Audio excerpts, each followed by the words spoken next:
जश्ने ईद ए मिलादुन्नबी निमित्त सोलापूर शहरात विविध सामाजिक आणि धार्मिक उपक्रमांचे आयोजन करण्यात आले होते।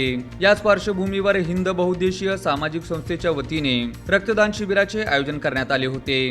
ईद ए मिलादच्या निमित्ताने सामाजिक बांधिलकी जपत आयोजित करण्यात आलेल्या या उपक्रमाला नागरिकांनी उत्स्फूर्त प्रतिसाद दिला। रक्तदान हे गरजू रुग्णांसाठी जीवनदान ठरते, त्यामुळे धार्मिक उत्सवाला सामाजिक उपक्रमाची जोड देत संस्थेच्या वतीने रक्तदान शिबिर घेण्यात आले। या शिबिरात नागरिकांनी स्वेच्छेने सहभागी होत रक्तदान केले। युवकांसह विविध क्षेत्रातील नागरिकांनीही या उपक्रमात सहभाग नोंदवला। दरम्यान जश्ने ईद ए मिलादुन्नबी निमित्त सकाळी 7 ते रात्री 10 या वेळेत विशेष कव्वाली कार्यक्रमाचे आयोजन करण्यात आले होते।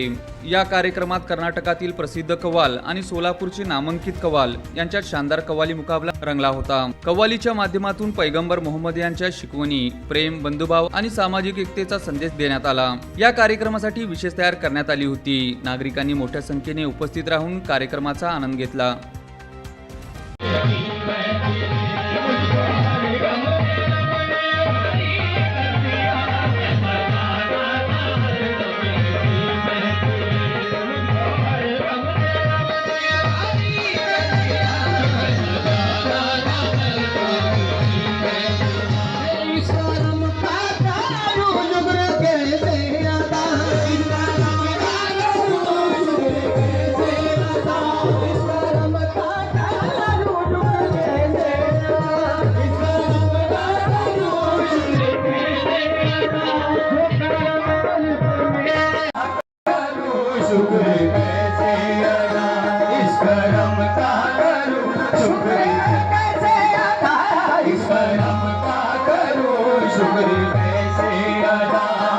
आपकी फरमाइश खाली नहीं जाना चाहिए। बिल्कुल बिल्कुल।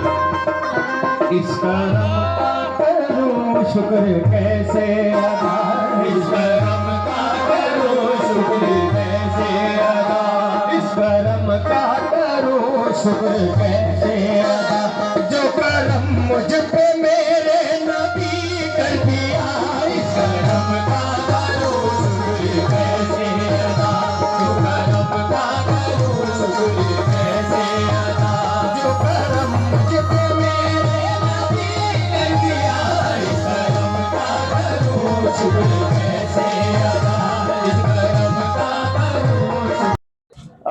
आज सालाबाद प्रमाणे हजरत मोहम्मद मुस्तफा सल्लल्लाहु अलैहि वसल्लम यांच्या पवित्र जयंतीनिमित्त हिंद बहुउद्देशीय सामाजिक संस्थेच्या वतीने भव्य असा हा रक्तदान शिबिर आयोजित करण्यात आला होता आणि तेलंगी पाचापेठ परिसरातील आमचे युवा कार्यकर्ते आणि हिंद बहुउद्देशीय सामाजिक संस्थेचे पदाधिकारी आणि संचालक मंडळ आणि सभासद मंडळ यांनी अथक परिश्रम गेल्या महिनाभरापासून या शिबिराला यशस्वी करण्यासाठी करत होते। आज त्याची परिस्थिती आम्हाला मिळत आहे। 11 वाजल्यापासून रक्तदाते स्वइच्छेने या ठिकाणी येत आहेत आणि आपलं रक्तदान करत आहेत। या निमित्ताने समाजामध्ये या पवित्र दिवशी एक संदेश आम्ही देऊ इच्छितो आणि 94 सालापासून आम्ही सतत रक्तदान शिबिर आयोजित केलेले आहे आणि शहरवासियांच्या जिल्ह्यामध्ये जे काही गरजू लोक आहेत त्यांना फ्रीमध्ये रक्त पुरवठा आजपर्यंत करत आलेलो आहोत। कोविडचा काळ सोडून मध्ये 4 वर्ष जे खंड पडला होता ते मोडीत काढून आज परत ती जुनी परंपरा आम्ही आज सुरू केलेली आहे। मी माझ्या सगळ्या सहकाऱ्यांचं या ठिकाणी अभिनंदन करतो आणि त्यांच्या मेहनतीला ईश्वर यशस्वीपणे या प्रोग्रामाला पार पाडेल अशी अपेक्षा करतो।